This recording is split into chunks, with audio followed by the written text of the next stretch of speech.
Valens Kajegouakwa, Kalinda du pain sucré, Kajangwe, Kalissa BCDI, Donat Kananura, Grégory Karouretois, Pascal Nouveau-Riche, Haroun Kalimba, qui ont généreusement donné leur richesse et participé activement à la lutte, ont été humiliés, détenus et volés par le général Kagame, la personne même qui était censée les protéger.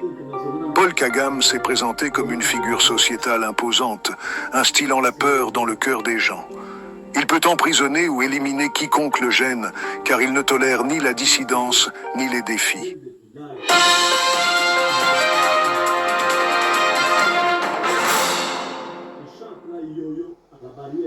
La trahison de Kagame envers ses camarades, amis et familles. Bienvenue sur notre chaîne Africa Flash. Dans la discussion d'aujourd'hui, nous plongeons dans la personnalité énigmatique de Kagame, un dictateur qui suscite un mépris généralisé de nombreux habitants de la région des Grands Lacs, en particulier en RDC, au Rwanda, au Burundi et en Ouganda, en raison des pertes considérables en vies humaines liées à son règne.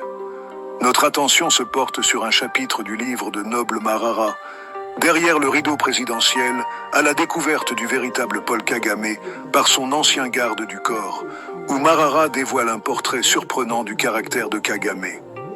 Cette analyse offre un aperçu de la prétendue trahison de Kagame envers ceux qui lui étaient le plus proches, qu'il s'agisse de camarades, d'amis ou de membres de sa famille. Nous avons choisi d'explorer ce chapitre en français, permettant à nos amis et voisins de la RDC de comprendre la nature de l'individu prévalant dans notre région. En mettant en lumière les allégations de trahison de Kagame envers ses camarades, amis et familles, nous visons à susciter la réflexion. Si Kagame peut trahir ceux qui lui sont les plus proches, cela soulève des questions sur la fiabilité de collaborer avec lui, en particulier pour les Banyamulenge, qui envisagent parfois une collaboration avec Kagame. Kagame a investi d'importantes ressources pour façonner son image publique.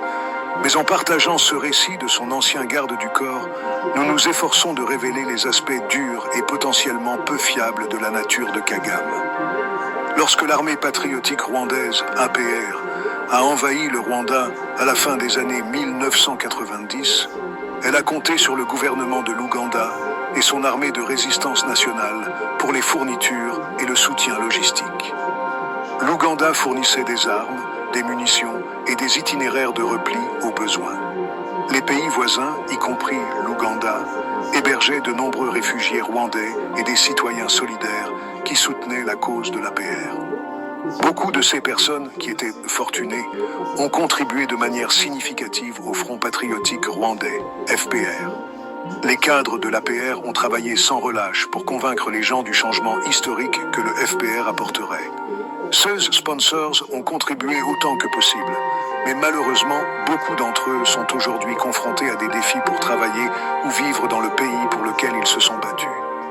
Le général Paul Kagame a persécuté plusieurs partisans de l'APR qui ont aidé le FPR à accéder au pouvoir. Je me souviens qu'il y a quelques années, avant l'invasion de l'APR en 1990, les habitants des villages autour de l'Ouganda où je vivais ont vendu la plupart de leur bétail pour financer l'attaque contre le règne dictatorial du général Juvenal Habyalimana. En tant qu'étranger en Ouganda, il était initialement au-delà de ma compréhension que nous aurions un jour le droit de nous installer et d'être libres.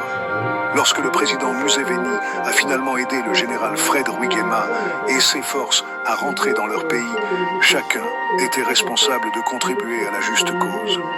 Fred Rwigema, qui est devenu plus tard vice-ministre de la Défense, avait joué un rôle vital dans l'armée de résistance nationale de l'Ouganda, qui a pris le pouvoir en 1986. Après 4 années de lutte, y compris la perte de leaders bien-aimés et un génocide qui a coûté des millions de vies, le général-major Paul Kagame est devenu le commandant en chef. Un président entrepreneur connu pour son comportement impulsif et ses ambitions financières, remportant de nombreux prix.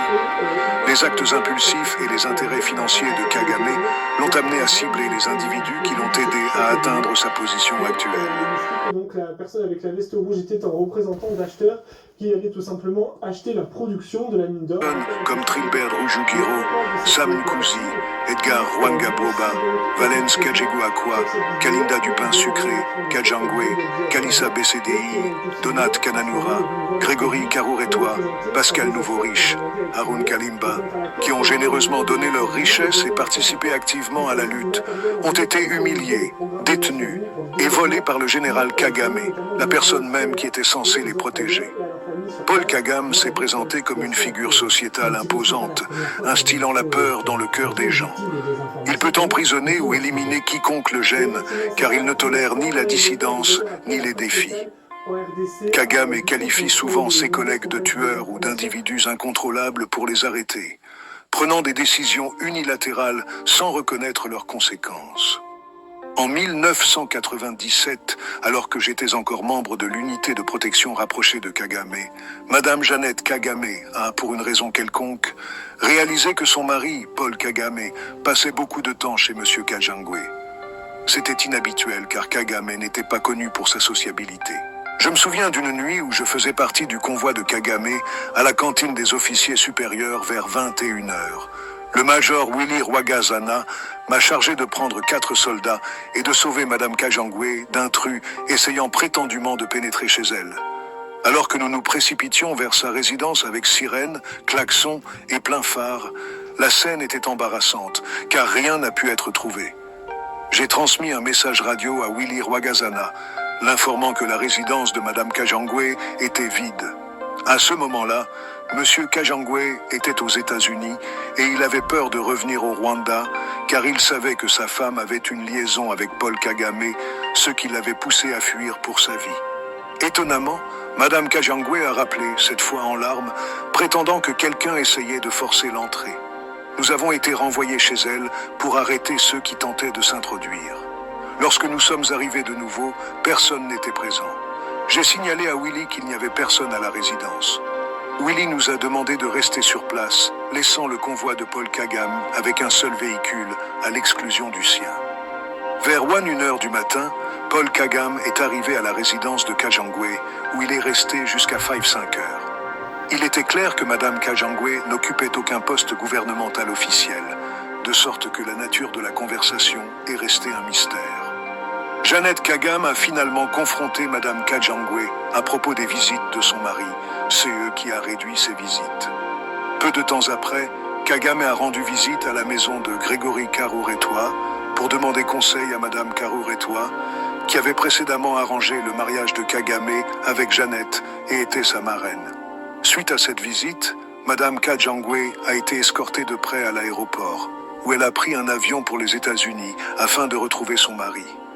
Kagame rencontrait souvent Madame Karouretois, qui jouait un rôle maternel dans sa vie et était responsable de l'organisation de son mariage avec Jeannette des années auparavant. Monsieur Karouretois était un homme riche qui soutenait l'effort de guerre et jouait un rôle de père dans la vie de Kagame. Kagame, qui avait autrefois compté sur Monsieur Karouretois, l'a ensuite maltraité et appauvri. De même, Monsieur Kajangwe avait sponsorisé la guerre avec de nombreux autres pour assurer notre retour au Rwanda en utilisant ses fonds. Il était devenu un ami personnel de Kagame car Jeannette avait grandi avec Monsieur et Madame Kajangwe au Burundi. Monsieur Kajangwe a été personnellement trahi par l'homme qu'il pensait être son ami, Paul Kagame. Cependant, Kajangwe et sa famille ne sont pas seuls. La liste des personnes trahies par Kagame est interminable, y compris des camarades, des amis et même sa famille. Paul Kagame a trahi tellement de gens qu'il a perdu le compte. La recherche suggère que pour savoir où nous allons, nous devons réfléchir à d'où nous venons. Il s'agit d'un terme général pour les activités intellectuelles et pratiques auxquelles les individus s'engagent pour explorer leurs expériences, conduisant à une nouvelle compréhension et appréciation. Après avoir passé de nombreuses années aux côtés du président Paul Kagame, j'ai réalisé qu'il doit acquérir des compétences de leadership cruciales, y compris la réflexion et la communication. Les compétences de réflexion auraient aidé Kagame à se rappeler de ses origines et à éviter de trahir ses collègues et amis. La communication est l'échange d'informations et d'idées d'une personne à une autre. Elle exige que l'expéditeur transmette une idée, des informations ou un sentiment à un destinataire, avec la communication n'ayant lieu que si le destinataire comprend le message que l'expéditeur voulait transmettre. Le manque de ces compétences a nui à la performance de Kagame et l'a isolé après la perte d'individus influents essentiels aux meilleurs intérêts du pays.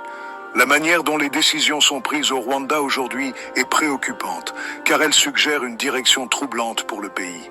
L'ascension de Kagame a vu de nombreuses victimes, y compris des combattants de la liberté morts au combat pendant la guerre ou tués par le réseau de renseignement de Kagame pour avoir remis en question sa compétence. Les trahisons continues sous le règne de Kagame se poursuivent, avec des prisons et des maisons sécurisées, remplies d'individus confrontés à de fausses accusations. Kagame est applaudi par ceux qui ne sont pas au courant de ses actions, et il encourage la suppression des limites de mandat présidentiel, principalement en raison de son utilisation efficace de l'aide pour le développement de l'infrastructure. En même temps, les citoyens ordinaires luttent pour subvenir à leurs besoins. Nous apprécions le temps que vous avez consacré à regarder cette vidéo. Veuillez montrer votre soutien en aimant, partageant et vous abonnant à notre chaîne pour rester informé de notre contenu à venir.